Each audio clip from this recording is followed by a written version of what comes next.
Մարդը գոռում է, ես քաղաքացի եմ կամ գրին քարտ ունեմ, իսկ չեն էլ ուզում լսեն, լցնում են վեները, տանում հավաքում են այս մարդկանց։ Իրավունք ունեն մտնել հեռախոսի մեջ եւ հետո էլ օգտագործեն իր դեմ։ Չէ, օրենքը հիմա Ամերիկայում չի աշխատում։ Իմիգրացիոն օրենքները չի աշխատում։ Ոլորում են թևերը ու տանում։ Հետո այդ մարդը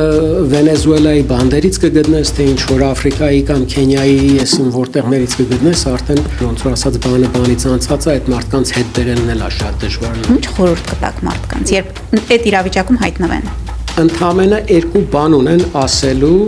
այս էջենտներին կամ իմիգրացիոն էջենտներին, երբ որ ասենք այդ չարաբաստիկ մոմենտը ստացվի իրանց մոտ ու բռնվեն։ Առաջինը Այս տեսանկյունից եթե նայենք կա ընդունելի ճշմարտություն։ Չէ։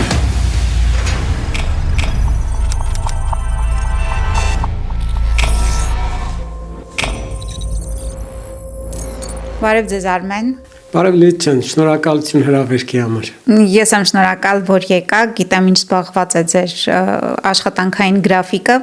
թեև այսօր ներգաղթային խնդիրներով չեք զբաղվում իմիգրանտներով, բայց եկեք զրույցը սկսենք այդտեղից, որովհետև նաև երկար տարիներ զբաղվել եք ներգաղթային խնդիրներով։ Այսօր Միացյալ Նահանգներում մեծ դեբատներ են իմիգրացիոն դաշտում, քաղաքական դեբատներ են։ Դուք ինչ եք կարծում, ինչ է կատարվում եւ ինչպես եք նայում այս փոփոխություններին վերջին։ Ճիշտ ասած, վերջի 50 տարիների ընթացքում սա ոնց որ մի ունիկալ երևույթ է, որը ծնվեց այս ներկայիս ադմինիստրացիայի ընտրությունից հետո, որի հիմնական ընտրարշավային պրոպագանդական լոզունգներից մեկն էր, որ անօրինական, ասենք, իմիգրանտներին կամ եկած մարդիկ, ովքեր որ փաստաթուղթ չունեն, դրանց պետքա բոլորին դիպորտացիայի ենթարկեն եւ շատ ագրեսիվ ձևով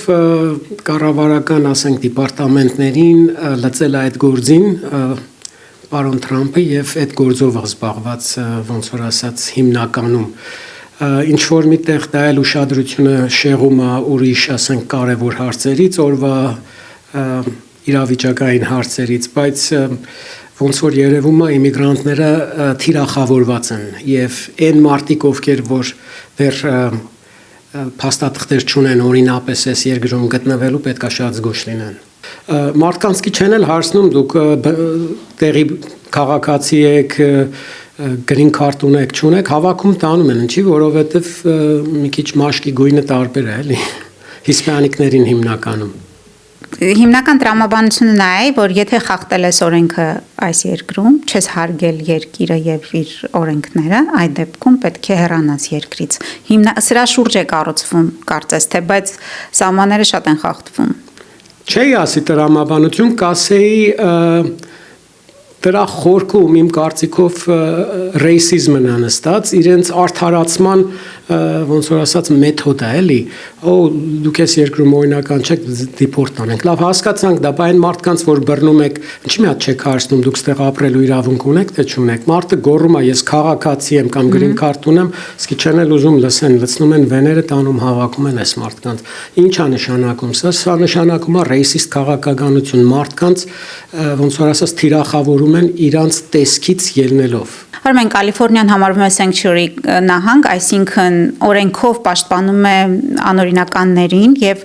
ամենաշատն է պաշտպանում 50 նահանգների շարքում, բայց այնուամենայնիվ այստեղ անցած տարվա համեմատությամբ կարծես կրկնապատկվել են IC ձերբակալությունների թիվը եւ մարդկանց ուղղակի հավաքում են համատարած։ Մարդիկ ինչ անեն եւ ինչ չանեն, որպիսի օրինակ ինչ խորհուրդներ կտաք մարդկանց, ինչ կարելի է իբրև հակաքայլ ձեռնարկել նման իրավիճակում։ Նախ առաջի երթին այն ընտանիքները, այն անձինք, ովքեր որ ունեն այդ տեսակ խնդիր, ճիշտ կանեն, որ այսինքն այն կազմակերպությունների եւ այն իրավաբանների հետ նախ օրոք արդեն կապ ունենան։ Այսինքն, եթե ես դեռ իմիգրացիոն գործեր վերցնելիս լինեի ու մեկը գար ինձ ասեր, որ ես հիմա այս երկրում եմ ու փաստաթուղթ չունեմ, ինչ խորհուրդ կտաք, կասեի ինձպես մեկին, ես հիմա չեմ վերցնում այդ գործերից, բայց մի հատ իմիգրացիոն լոյերի ինչ որ մի բան վճարեք եւ ռիթեյների վրա դրեք այդ մարդուն, այսինքն կոնտրակտ արեք հետո ասելով որ դուք իմ լոյերն եք, իմ փաստաբանն եք, եթե ես ձեր կարիք ունենամ, զանգեմ, եկեք անմիջապես հասեք իմ օգնությանը, չի, որովհետեւ վաղ թե ուշ եթե ընկնեք այդ ծուղակը Պետք է սկսեք փնտրել մեկին կամ մյուսին, եթե ժամանակին չգտաք, կարող է ուշ լինի։ Դրա համար նախորոք պատրաստվեք, ունեցեք մեկին։ Դա մեկ, երկրորդը, աշխատեք ձեր ոնց ասի 3 հեռախոսի կոնտակտ լիստերի մեջ չունենաք այնց մարդկանց կոնտակտներ, ովքեր որ փաստաթղթեր չունեն եւ կարող է ինչ որ ձեր հեռախոսի երեսից ընկնեն ինչ որ ծուղակը նորից։ Ինչի, որովհետեւ կառավարությունը որ տանում այս մարդկանց, նաեւ անօրեն ձևով այս մարդկանց հեռախոսներն աստուկում հեռախոս ստուգելու համար պետքա դատարանից սանկցիա ունենա։ Հենց այդ իրավունք ունեն մտնել հեռախոսի մեջ եւ հետո էլ օգտագործեն իր դեմ։ Չէ, օրենքը հիմա Ամերիկայում չի աշխատում։ Այդ օրենքը չի աշխատում, այսինքն իմիգրացիոն օրենքները չի աշխատում։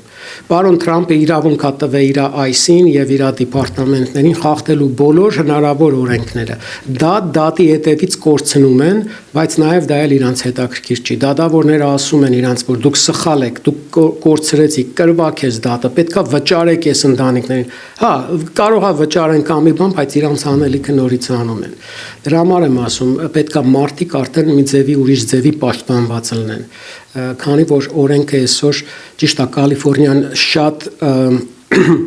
լավ օրենքներ ունի եւ նահանգային օրենք, այսինքն նահանգային պոլիսներն են, շերիֆներն են կամ մի բան, իրանք նեղություն չեն տալիս այդ մարդկանց, դա ֆեդերալն է, որ գալիս է Կալիֆոռնիա եւ ասենք Կալիֆոռնիայի պես մի քանի նահանգ, ասենք Նյու Յորք, Իլինոյ, Վերմոնտ, այն նահանգները, ովքեր որ Թրամփին ձայն չեն տվել, ինքը ոնց որ ասած կոպիտ ասած իր աշներին քսիա տալիս այդ նահանգների վրա։ Կապույտներին։ Այո, harassment-ը, սա typical harassment-ը։ Եվ ցավալին է, որ Supreme Court-ն էլ կարծես մի քիչ կարծես այս վերջերս իր ոնց որ ասում են իր զորնի տակ ապարում, այսինքն մի քիչ кейսերը իր օգտին է սկսել արդեն վճռել, ինչի քանի որ 3 հատ Supreme Court դատավոր ինքը նշանակեց, ոնց որ ասած իր մարդիկ են։ Այո, ցավալի ժամանակները, ես որ երկար տարիներ իմիգրացիոն кейսերով զբաղվել եմ, սենց բան երբեք չի եղել։ Այսինքն մարդը եկել է, ասենք օրենքը խախտել է, իր վիզայի ժամկետն անցել է, հələ մի 10 տարի էլ առանց վիզա ապրել այստեղ ու ինչ որ բռնվել է եւ բերել են դատարան, բայց դատարանում հնարավորություն են տալիս, որ եթե ասենք դիպորտացիայի ենթակա է, բայց ինչ որ օրենքի ներքո իրավունք ունի դիմելու եւ եթե կարողացավ փաստի իր գործը մնալու դատավորները այդ իրավունքը տվել են եւ գրին քարտները տվել են այդ մարդկանց բայց հիմա դա հարցնող չկա ունես չունես հավաքում են ճամփու են դնում դա հենց այդ է ուզում հարցնել դուք ասում եք որ լավ կլինի մարդիկ ունենան իրավաբան վստահ եմ բոլորը ունեն երևի շատ քչերը չեն ունենա բայց այնուամենայնիվ ունենալով իրավաբան բռնում տանում են ասել ձեզ ոլորում են թևերը ու տանում Ինչ հակամիջոց կա, լավ ինչ անել այդ դեպքում, ինչ խորհուրդ կտաք մարդկանց, երբ այդ իրավիճակում հայտնվեն։ Տարբերությունը նրանում է, որ որոշ մարդիկ ունեն, ես չէի ասի շատերը ունեն, կասեի շատերը չունեն։ Իսկապես։ Այո, շատերը չունեն, որովհետև ցավալին այն է, որ նախ այդքան մեծ քանակությամբ իմիգրացիոն գործերով զբաղվող իրավաբաններ չկան, ինչքան որ պահանջ կա հիմա ներկայդրությամբ, պահանջը շատ է։ Երկրորդը, եթե մեկը ունի, ասենք, իրավաբան, որը հասկանում է այս գործից ինչ պետք է անի, եթե ասենք բռնել են իր հաճախորդին տարել են ինչ-որ միտեղ, նա ամիջապես կարա գնա, ասենք, ֆեդերալ դիստրիկտ դատարան եւ դատ բացի կառավարության վրա պահանջելով, որ այդ մարդու հետ կապված ոնց որ ասած արգելակման ենթարկեն ամեն մի քայլ դատավորը կարա injunction են ասում կարող է injunction տալ որ այս մարդուն դիպորտ չեք անելու մինչև իմանանք ով բարեկամն է ոնց որ ասում են այդ ձևի իմիգրացիոն լոյերը կարողանա այդ գործը անել իսկ եթե մարդը լոյեր չունի վերցրե տարել են միտեղ ընտանիքն էլ սկի չգիտի թե այդ մարդը ուրա ոչ հեռախոս կա մոտը ոչ կապվելու հնարավորություն կա կարող է մի շաբաթից հետո այդ մարդուն դնեն ինչ որ մի հատ օթանավ միտեղ ղրգեն Հետո այդ մարդը Վենեսուելայի բանդերից կգտնես, թե ինչ որ Աֆրիկայի կամ Քենիայի, այսին որտեղներից կգտնես, արդեն ոնց որ ասած բանից անցած է այդ մարդկանց հետ բերելն էլ է շատ դժվար լինելու։ Վերջերս նաև դատարանից, դահլիճից կամ դատարանի շենքից կամ դատարանի բակից են ձերբակալություններ անում այսի գործակալները, թեև իրավունք չկա դատարանից ձերբակալելու։ Ստացվում է, որ դաշնային օրենքները ավելի գերակա են այս պահին, դե ֆակտո ավելի գերակա են, քան նահանգային օրենքները։ Դաշնային օրենքը ոչ թե կասեի ամեն ամիս կամ ամեն շաբաթ կամ ամեն օր, ամեն վարքյան խախտվում են այս ադմինիստրացիայի կողմից։ CNN-ով տեսանք, որ գնացեն մտել էին immigration-ի դատարանը եւ միջանցքներից մարդիկ էին ուզում ձերբակալել եւ տանել։ Այսինքն, եթե մարդը փաստաթուղթ չունի, բայց գալիս ներկայանում է, չէ, իր իմիգրացիոն դատին գալիս ներկայանում այդ մարդը, եթե ներկայանում է, ուրեմն ինչ որ մի հատ case ունի, որ ինքը փորձում է փաստել, չէ, որ ստանա իրավունք։ Այդ մարդկանց են ուզում վախացնեն, որ այդ մարդիկ չներկայանան մինչև անգամ դատարան։ Հիմա ձեզ դրեք իմիգրացիոն դատավորի տեղ։ Մեղադրյալ չասեմ կամ ասենք իմիգրանտը, պոտենցիալ իմիգրանտը պետքա ներկայանա, որ իր դիմումնագիրը ներկայացնի կամ փաստեր ներկայացնի, ու չի գալիս այդ մարդը։ Ինչի չի գալիս, որտեղ վախենում է գա դատարան։ Արդեն ուզում են այդ մարդկանց վախացնեն, որ դատարան էլ չներկայանան։ Դե եթե դատարան չներկայացավ, դատավորն էլ ստիպված պիտի դիպորտացիայի կնիքը սխնի, բացակայության հիմքով մարդու վրա դիպորտացիա դնի, հետո շատ ավելի հեշտ է լինելու այդ մարդուն բռնել տանելը։ Սա լկտիություն է, այս ադմինիստրացիայի կողմից, սա առնվազը դիկտատորիա է այստեղ, ուրիշ բան չեմ կարող ասեմ ես։ Իհարկե հուսահատեցնող է այն ինչի մա ասում եք, բայց դուք մի տեղեկանք եք ինձ տվել, այստեղ ես կարդացի, որ մարդը իրավունք ունի օրինակ պահանջել իր լեզվով փաստաթղթեր, երբ իրեն բռնում են։ Սա արդեն ծիծաղելի է, հնչում ճիշտ ասած ձեր նկարագրած պատկերի ֆոնին, որովհետև վստահ չեմ, որ հայերեն իտալերեն ունեն, եթե չունենան էլ բան են անում, թարգմանի չեն գտնում, այդ տվյալ լեզվով թարգմանել են տալիս, ժամանակ է քաշում մի քիչ, բայց տալիս են։ Ֆեդերալ օրենքով, դաշնակցային օրենքով իրանք պարտավոր են այդ մարդու լեզվով դաժե կարող լինի ասենք աֆրիկյան միացնենց լեզու, որ թարգմանիչ գտնելու համար մի ամիս տևի։ Պետք է գտնեն, բերեն, որ այդ մարդը հասկանա։ Իմ ասածս այն է, որ եթե մարդը չի հասկանում ու այդ լեզվին չի տերապետում, թող ոչ մի թուղթ չստորագրի, ոչ մի թուղթ։ Ինչի, որովհետև այդ թղթերի մեջ իրենց խափում ասում են, էս ստորագրում են, բայց իրականում էջի տակ թաքնված այնտեղ բաներ կա, որ ցույց է տալիս, որ դու քո իրավունքներից ես հրաժարվում։ Եթե դու այդ թուղթը ստորագրում ես, ուրեմն արդեն դու իրանց իրավունք ես տալիս, որ քեզ դնեն ինչ որ օթանավ ու միտեղ ղրգեն։ Դե հա։ Էդ է ճիշտը, մարդիկ պետք է հասկանան, որ ընդամենը երկու բան ունեն ասելու այս agent-ներին կամ immigration agent-ներին, երբ որ ասենք այդ չարաբաստիկ մոմենտը ստացվի իրանց մոտ ու բռնվեն։ Առաջինը I don't want to talk to you. Ես չեմ ուզում խոսել ձեզ հետ։ Իրավաբան, փաստաբան եմ պահանջում։ Այո, ես ձեզ հետ չեմ խոսելու։ I exercise my right to remain silent. Ես իրացնում եմ լուռ մնալու իմ իրավունքը։ Վերջացավ, that's it. Ուրիշ ոչ մի բան, ոչ ստորագրել, ոչ խոսել, ոչ պատասխանել, անունդ ինչա, ուր ես ապրում, green card ունես, citizen ես, citizen չես, SSN ես, ոչ մի բան, ոչ մի բան։ Բայց քաշքշում տանում են։ Դե դա պետք է քաշքշեն տանեն, հա։ Այսինքն մարդուն վախի դաշտ են միանգամից գցում եւ այդ վախի մեջ մարդ կարծում եմ կստորագրի այնքան որ ավելի չծանրացնի իր կարծիքով, ավելի չծանրացնի իր վիճակը։ Իմ ուզածն էլ նա որ անձը հասկանա իր իրավունքները, որ այդ առաջնային այդ ինիցիալ վախից հետո մի մոմենտ որ արդեն սիրտը մի քիչ հանգստացավ, շնչառությունը տեղ եկավ, այս երկու բաները հիշի։ Եթե պետքա թող գնա թաթու անի իր թևի վրա, որ կարդա, եթե պետքա, այսինքն դա մի ձևով պետքա հիշեն։ Ձեզ հետ չեմ խոսելու, ինձ իրավաբան տվեք, այդքան մի բան։ խոսքս այն մարդկանց մասին, ովքեր որ Անօրինական են։ չունեն, անօրինական են։ Իմիգրացիոն հարցերով կառավարությունը ձրի լոյեր չի տալիս։ So երբ որ ասում ենք լոյեր եմ ուզում, ստեղ ուրիշ հարց է առաջանում։ Երբ որ մարդը ասում է ես լոյեր եմ ուզում, դրանից հետո ինչ որ հարցեր տվեցին, ինչ հարցաքննեցին, արդեն ոնց որ ասած դատարանը չի ընդունում։ Ինչի քանի որ այդ մարդը լոյեր է ուզը, դու իրանց լոյերի հնարավորություն չես տվել։ Եթե ինքը լոյեր է ուզում ու լոյեր չեն տալիս իրեն, ինքը արդեն կարա ասի ես իմ լոյերն ունեմ։ Իմ ընտանիքս, իմ կինս կամ իմ զավակս իմ համար լոյեր է բերելու։ So ձեզ հետ չեմ խոսում, լոյեր եմ ուզում, այդքան մի բան։ Այս վերջերս սկսել են նաև ձերբակալել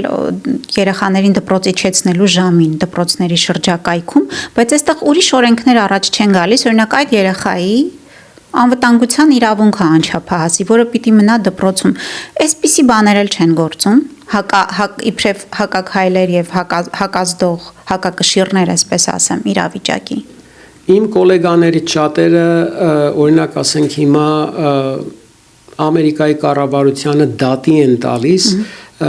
մարդկանց իրավունքները խախտելու համար։ Օրինակ, ասենք, եթե մեկը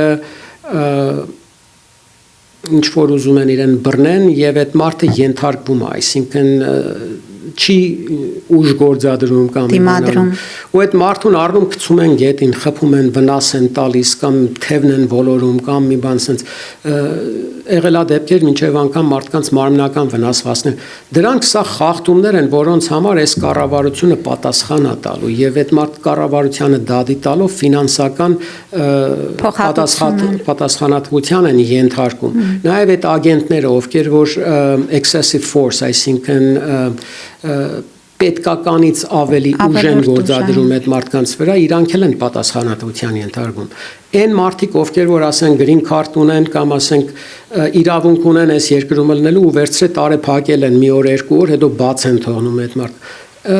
Այդ մարդիկ կարան դատի տան այս կառավարությանը եւ փոխհատուցում պահանջեն։ Երկու օր ինչի՞ պետք է այդ մարդը գնա փակի տակ նստի, դա ոնց որ kidnapping, այսինքն առևանգում է դա։ Այո, այս կառավարությունը այսօր մարդկանց առևանգում է առանց հարցնելու իրավունք ունեն, չունեն։ Այս 100 տարի այս երկիրը ինչքան պրոգրես է ունեցել օրենքների մեջ, որ լավ մարդկային իրավունքները հարգելու կամ այսպես ասած ամենալավ օրենքներով այս ադմինիստրացիայից հետո ռեգրեսիայի է գնում։ Դրանք սաղ հերթով քանդվում են, իջնում են ներքև, բայց թունելի վերջում լույս կա, այսինքն լավ ալնելու եւ այդ լավ ալնելու մոտ մի տարի կեսից, այսինքն ինչ եմ ասում տարի ու կեսից, որովհետեւ 26 թվի մեջտեղները mid-term election-ներն են ելնելու եւ mid-term election-ների ժամանակ այս երկիրը գնալու է եւ ընտրի իրանց սենատորներին եւ կոնգրեսմեններին։ Եվ այսօրվա դրությամբ ռիփաբլիկաններն էլ իրանք գիտեն, որ կորցնելու են, շատ սիթեր են կորցնելու։ Եթե դեմոկրատները շահեցին կոնգրեսը եւ սենատը,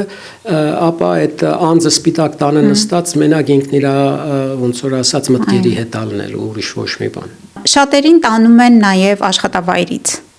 Եվ հիմա մարդ ընտրության առաջ է գնա աշխատի, ընտանիքը պահի, թե իջնի ջրի հատակը մինչև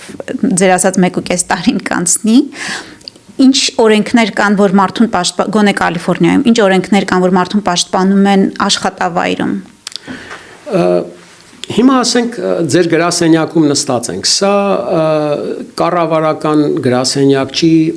այսինքն public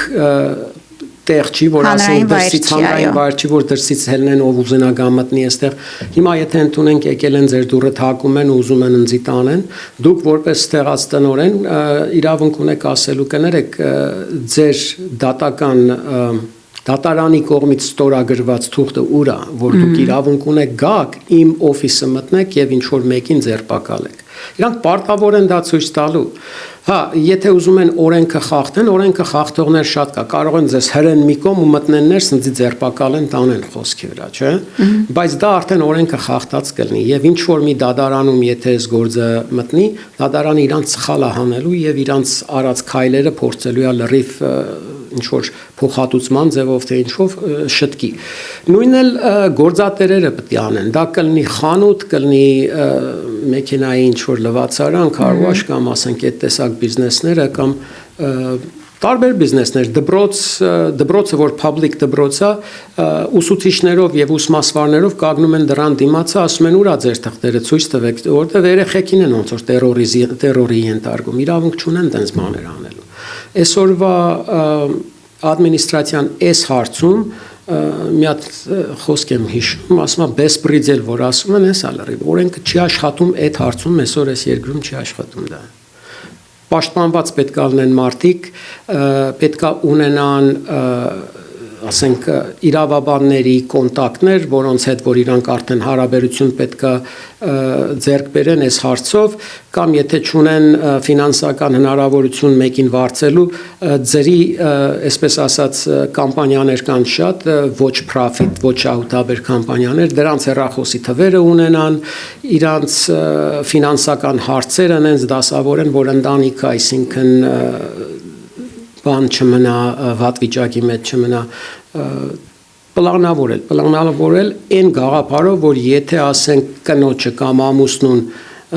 առավոտելն ես ու այդ մարդը արդեն տարվածա չկա ու կարող է մի ամիս կամ մի տարի չգա այդ մարդը հետ, ոնց պետք է դու ապրես ու քո ընտանիքով, այդ հարցերը պետք է սկսեն մտածել ու պլանավորել, որ պանիկայի մեջ չընկնեն։ Անվճար ծառայություններ մատուցող ընկերությունների ցանկը հեռախոսահամարները ես կդնեմ մեր զրույցի տակ YouTube-ում մարդիկ կգտնեն, որպեսզի դիմեն, որովհետև շատերը վստահ եմ այդ խնդրի առաջ են։ Ես նաև Armenian Bar Association-ի Pro Bono Committee co-chairն եմ եւ ուրախ կլինեմ ինչ որ ասենք եթե մեկը կարիքը ունի իրենց այդ ինֆորմացիան կիսվեմ իրանց հետ կամ իրանց ուղղություն տամ եթե պետք եղավ Armenian Bar Association-ի թիվն էլ դրեք այնտեղ թող զանգեն ժողովուրդ եթե ուզում են։ Այո, անպայման եթե մեր զրույցը ամփոփելու լինենք այս պաշտպանվածության տեսակետից, մարդը իրեն պաշտպանելու տեսակետից, եկեք նորից կրկնենք, ինչ քայլեր ձեռնարկի, ինչ անի մարդը առավելագույն իրեն պաշտպանելու համար։ Եկեք անցնենք վրայով։ Մի քանի բան ես դրել էի, եթե չեմ սխալվում։ Օրինակ գրել եք ոստիկանի հարցին թե օրինական եք թե ոչ կարող եք պատասխանել։ Եթե բռնեց, հա, ոչ մի հարցի չպետք է պատասխանի։ Ընդամենը պետք է Այսի մասին է խոսքը ոչ թե ոստիկանի։ Ոստիկանը Կալիֆոռնիայում օրենքով իրավունք չունի հարցնելու։ Կալիֆոռնիայի պոլիսը, շերիֆը, Գլենդելում, ասենք, եթե հիմա մեկին բռնեց, Գլենդելի պոլիսը կյանքում չի հարցնի, դու գրին քարտ ունես թե չունես։ Փաստաթուղթ չի ուզելու։ Ինչ որ պատճառով բռնեց, չէ։ ID կամ driver license։ Եթե մարդը չունի ID, կասի չունեմ ID, այդքան մի բան։ Բայց եթե դա չունի, ուրեմն օրինական։ Չէ։ Հա, ուղղակի չի վերցրել։ Չունեմ ID, չունեմ։ Մոտդ ID ունես, չէ, չունեմ։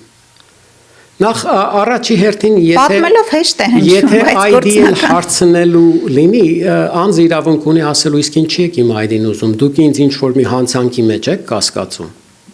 Եթե ասեց այո, պետք է հիմնավորի ինչ որ մի ձևով, եթե ոչ, հենց այնց տեսել եմ տեսքը թայիա նման կամ մեքսիկիա նման կամ ռուսիա նման, ուզում եմ ձեր ID-ն ստուգեմ, մարդը կասի գնա կորի, քեզ ոչ մի բան էլ ցույց չեմ տա։ Դաժե եթե ID ունեմ գրբանումս, քեզ ոչ մի բան էլ ցույց չեմ տա։ Ինչի, որովհետև թող չասի գնա կորի։ Թող չասի գնա կորի։ Okay, ուրեմն այն մարդկանց համար, ովքեր որ ասենք փաստաթուղթ չունեն, մոտ 5 կետ նշել եմ այստեղ save rapid response hotline numbers in your phone հեռախոսի մեջ թող ունենա այն թվերը որոնք որ այս հարցերով կարան իրան օգտակարան են lawyer-ի թիվը non-profit immigration service-ների թվերն են ասենք այնց մեկի թիվը որ կարողանա իր ընտանիքի հետ կապ պահել եթե ինքը իր ընտանիքի հետ թվերը կորցրեց կամ ասենք իր ընտանիքի անդամները կարողա չունենան թղթեր թող դաժե իր ընտանիքի անդամի թիվը չունենա իր հեռախոսի մեջ եթե ասենք ամուսիննա կամ կիննա չունի green card ոչ էլ ունեցիր ամուսնու կամ կնոջ թիվը քո հեռախոսացուցակի մեջ որ չմտնեն նայեն ու այս մարտը ով է ինչա հետո գնան դրա հետևից պատկերացրու մարդուն բռնել են գնան մի հատ կնոջը բռնեն երեխան մնաց մենակ դա էլ մի քիչ տխուր վիճակ անում complete family preparedness plan այսինքն ընտանեկան preparedness, պատրաստվածության պլան պետք է ունենան։ Եթե ասենք կնոջը տարան ամուսին երեխեքի հետ ուրա գնալու, ոնց անելու, ինչ անելու, նույնն էլ կնոջ կողմից։ Keep important documents in a safe, accessible place։ Կարևոր փաստաթղթերը կոպիաներով մի քանի տեղ այնց որ հեշտությամբ կարողանան մեջտեղ անել։ Know your nearest legal aid provider, share resources with your community։ Այդքան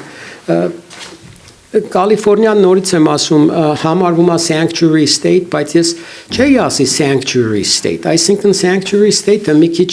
այնպես որակավորում Կալիֆոռնիային, կարծես Կալիֆոռնիան այն մյուս նահանգների հետ ոնց որ անօրինական իմիգրանտներին էստի համեցեք ասում։ Տենց բան չկա, Կալիֆոռնիան էլ ոչ մի նահանգ էլ չի ասում անօրինական եք, եկեք ստեղ մենք ձեզ հետ լավ կլինենք կամ։ No, Կալիֆոռնիան շատ հումանիտար օրենքներ ունի։ Ինքը տեսնում է, որ մարդը արդեն ստեղ է, բայց չի էլ թողում, որ այդ մարդուն ինչ որ վնասեն կամ ինչ որ մի վատ բան լինի այդ մարդու հետ, իրա թուղթ չունենալու բացակայության պատճառով։ Այդքան մի բան։ Եվ չի տալիս մարդկանց տեղեկությունները այսին։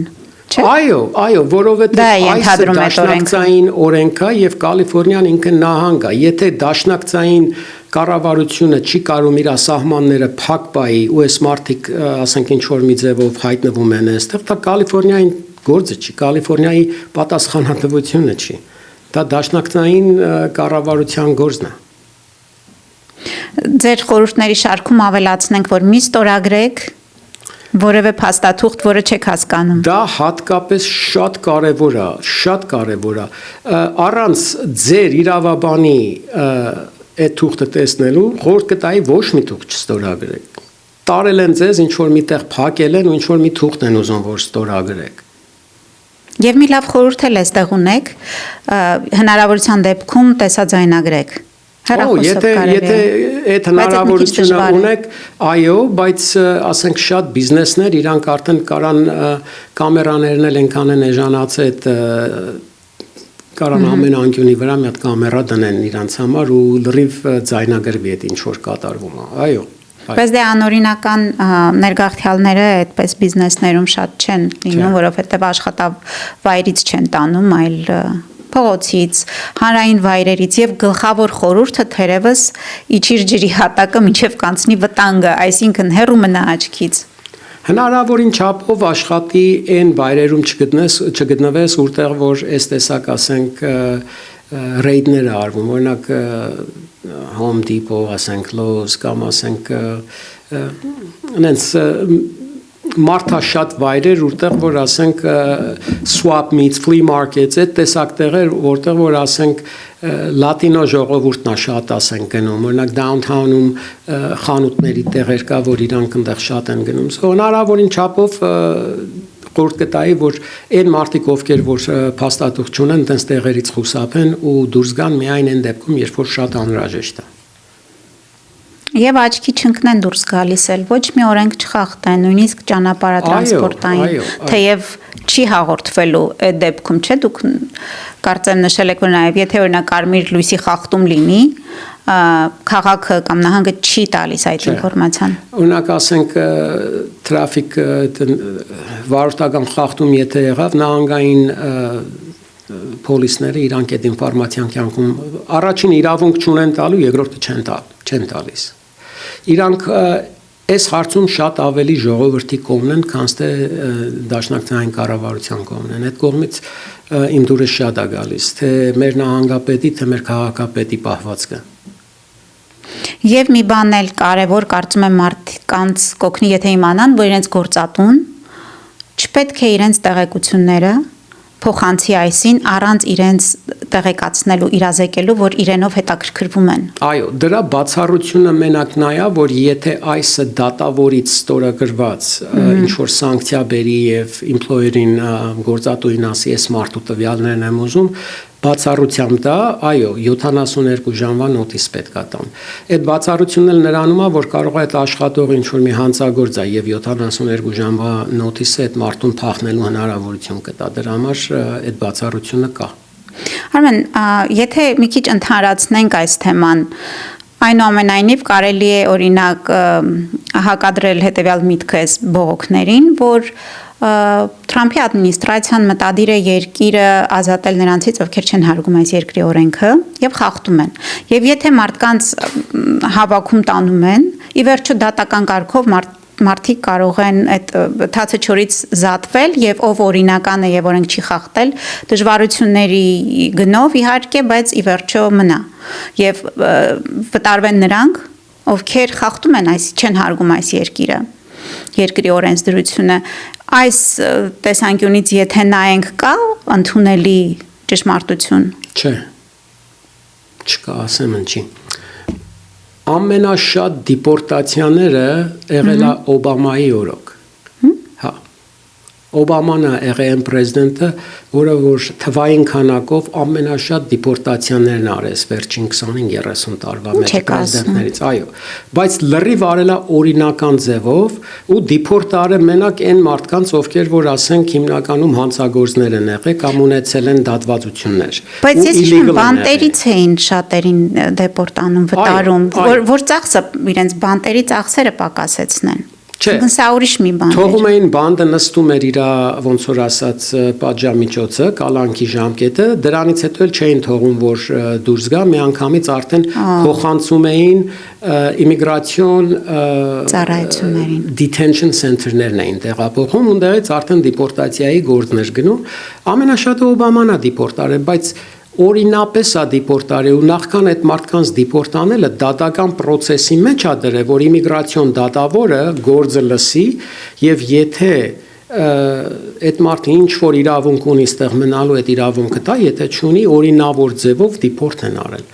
Իսկ հիմա ադմինիստրացիան ոչ մի բան օրինավոր ձևով չի անում առաջինը, երկրորդն էլ ինչ որ անում է, միայն կապույտ նահանգների վրա է անում որպես retribution, այսինքն դուք ինձ ձայն չտվեցիք, դե հիմա տեսեք ձեզ ինչ եմ անում։ No, սա պարզ երևում է, բոլորս էլ տեսնում ենք, մենք էլ հասկանում ենք ինչ է կատարվում։ Միգուցե կապույտ նահանգների լիբերալ օրենքների պատճառով է, որ այնտեղ իմիգրանտները շատ են, դրա համար կապույտ նահանգներում ավելի շատ է երևում այդ ուժի կիրառումը, այսպես ասած։ Կապույտ նահանգները չեն բողոքում իրանց իմիգրանտներից, կապույտ նահանգները շատ գոհ են իրանց բնակիչներից եւ այդ մարդկանց աշխատած ու վճարած տուրքերից, ինչի պիտի դժգոհ են։ Դժգոհ են միայն այն մարդիկ, ովքեր որ հիմնականում տառապում են մի երկու բանից՝ ռասիզմից եւ ինչ որ մի ձևով գաղափարական տկարությունից, որ ինչ որ միտեղ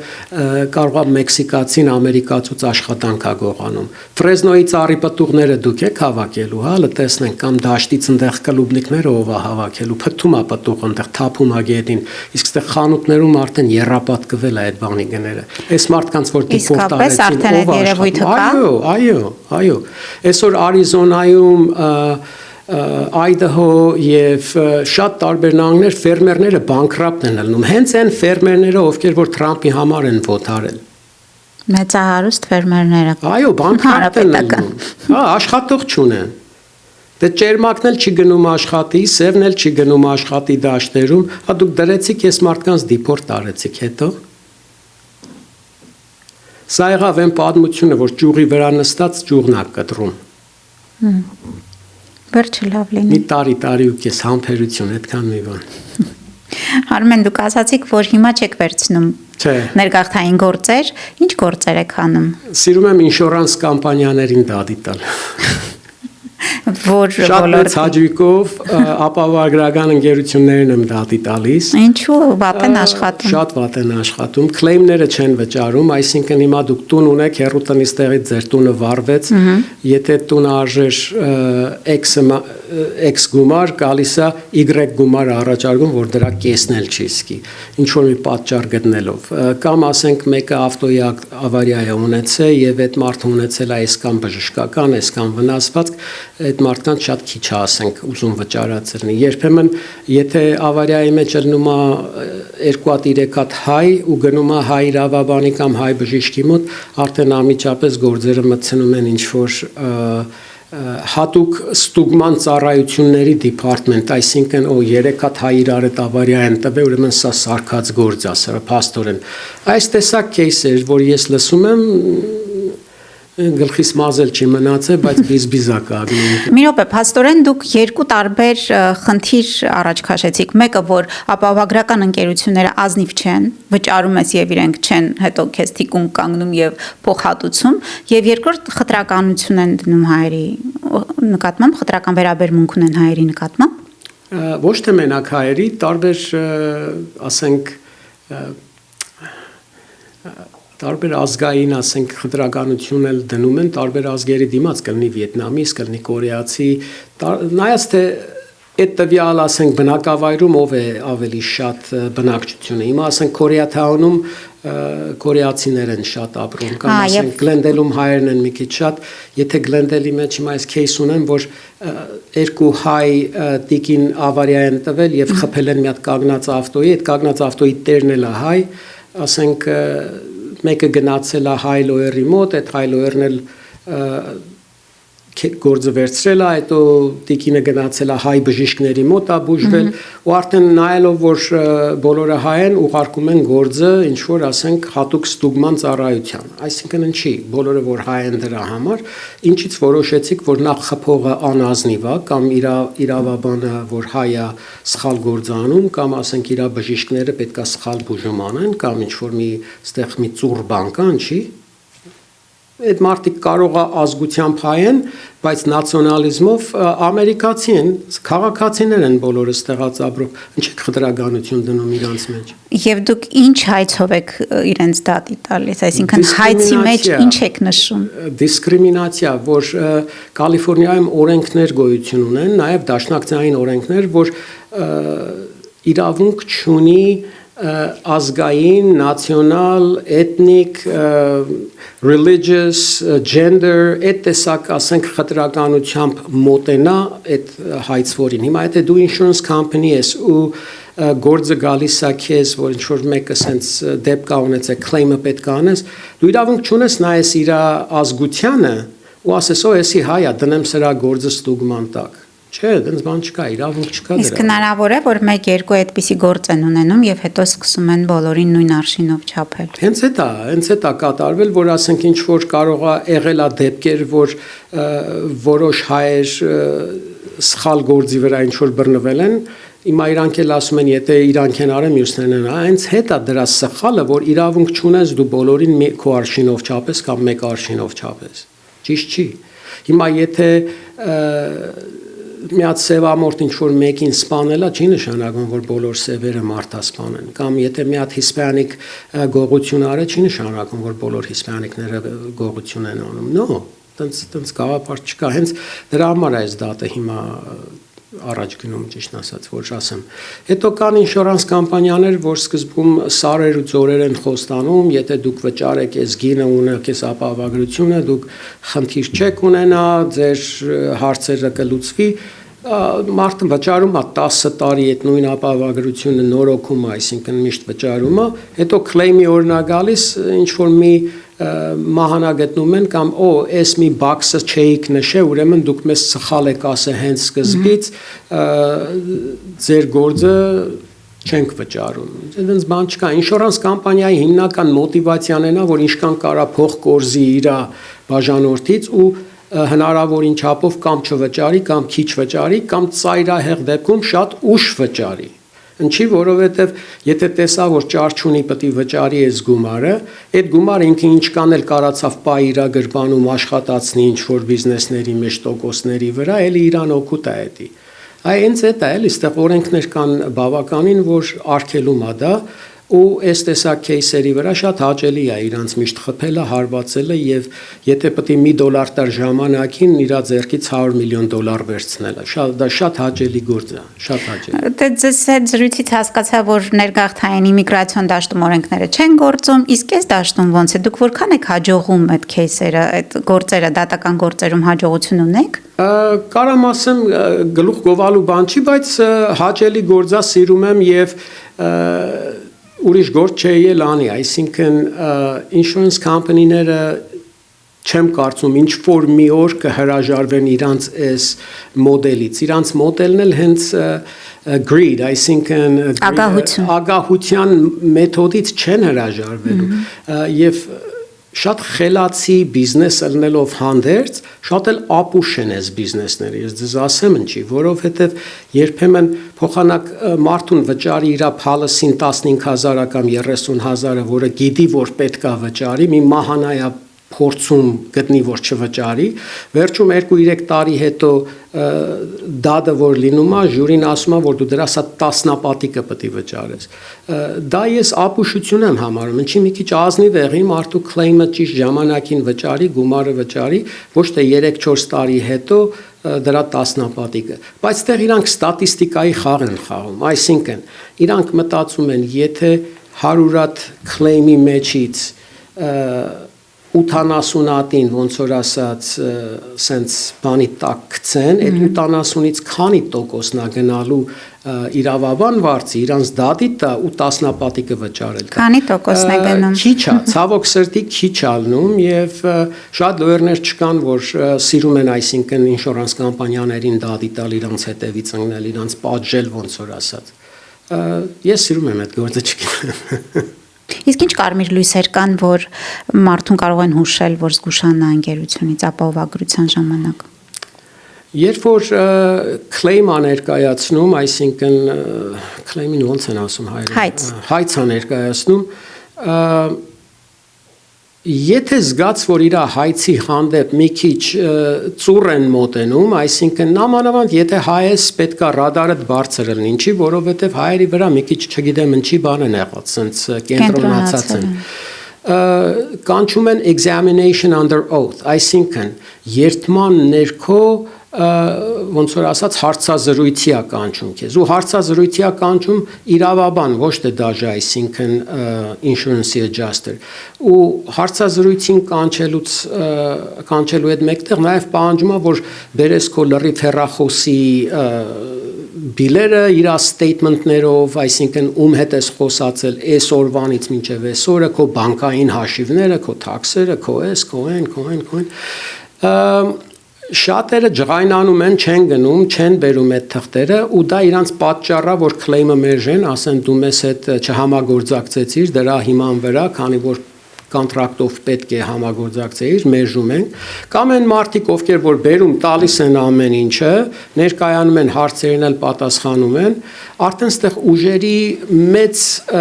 բան կա, տարբերություն կա, այդ մարդը ինշորանս բիզնեսից կամ policy-ից կամ այդ նրբություններից կարող է լավ չի հասկանում, ինքը նստած հարցերի է պատասխանում ինչ-որ մի հատ պատրաստված իրավաբանի, որը որ այս գործի մեջ էպված է։ Դրա համար խորհուրդ կտայի, որ այդ հարցազրույցներին նախքան ինչ որ թուղթ տալը պատասխանելը իրանք էլ իրանց լոյերի հետ ներկայանան ու պատրաստված գնան այս հարցերին, այսինքն հենց կուրորեն չմոտենան այս արդին։ Հետո ճիշտն ասած լոյերները, այս տեսակ кейսեր անող լոյերները մարդկանցից նախորոք փողել չեն ուզում, այսինքն սա տոկոսային հարաբերությամբ արվող գործ է, եթե լոյերը շահում է ինչ որ ձեր գործը, գործից տոկոսային կվերցնում, ձեզ չի ասում բերեք այս կանից փող տվեք, որ ձեր գործն անեն։ Արմեն, ասում են, որ արհեստական բանականությունը շուտով ձեր գործը կանի։ Ինչ եք կարծում։ Չեք վախենում, որ կկորցնեք գործը։ Կա այդպիսի հեռանկար, թե այն ինչին ունակ է մարդու ուղեղը, ճկունությունը, հնարամտությունը դեռ չի հասել դրան արհեստական բանականությունը։ Կողմից որոշ գործեր իրավաբանության մեջ օրինակ որոշ աշխատանքներ արդեն եղել է, արդեն դա ոչ թե կլնի ելնելու է, արդեն եղել է, արդեն դա արվում է, այսինքն երկու տեսակի օրինակ ասենք civil litigation-ի մեջ քաղաքացիական դատավարությունների մեջ երկու տեսակի ոնց որ ասած լոյերներ կան, այն լոյերները ովքեր որ trial lawyer, այսինքն գնում են դատարան եւ ժյուրիով դատեր են անում։ Եվ այն լոյերները, որոնք միայն օֆիսում նստած թղթաբանությամբ են զբաղվում։ Այն լոյերները, ովքեր որ միայն թղթաբանությամբ են զբաղվում, հավանական է որ կորցնեն իրանց աշխատանքները։ Ինչի որովհետև AI-ը թղթի գործը անելու է։ Այն լոյերը, որ գնում է դատավորի հետ, վկաների հետ, ժյուրիի հետ հարաբերվում է, ես հələ չեմ տեսնում այդ ռոբոտները կան այդ մարդկանց իրանց աշխատանքից ազատեն։ So դրա համար մտահոգված չեմ այդ կողմից։ Որովհետև մարդու մտքի ճկունությանը եւ կարողությանը կարծում եք չեն հասնի։ Չէ, այսինքն արհեստական բանականությունը չի կարանալու մտնի դատարան ու դատավորի հետ ինչ որ ասենք արգումենտ ունենա, էլի։ Եթե դատավորին էլ փոխեն տնեն արհեստակը, եթե ամեն ինչը կոմպյուտերազացի, այսինքն դատավորն էլ լինի կոմպյուտեր,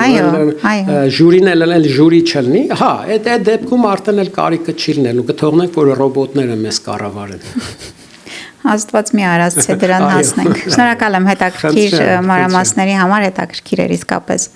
Ես զրուցում էի փաստաբան Արմեն Թաշյանի հետ։ Եթե դիտում եք մեր զրույցը եւ այն ձեզ դուր եկավ, ապա սեղմեք լայք եւ բաժանորդագրվեք մեր ալիքին։ Կարող եք նաեւ մեր տված տեղեկությունները ուղարկել այն մարդկանց, որոնք դրա կարիքը ունեն։ Շնորհակալություն։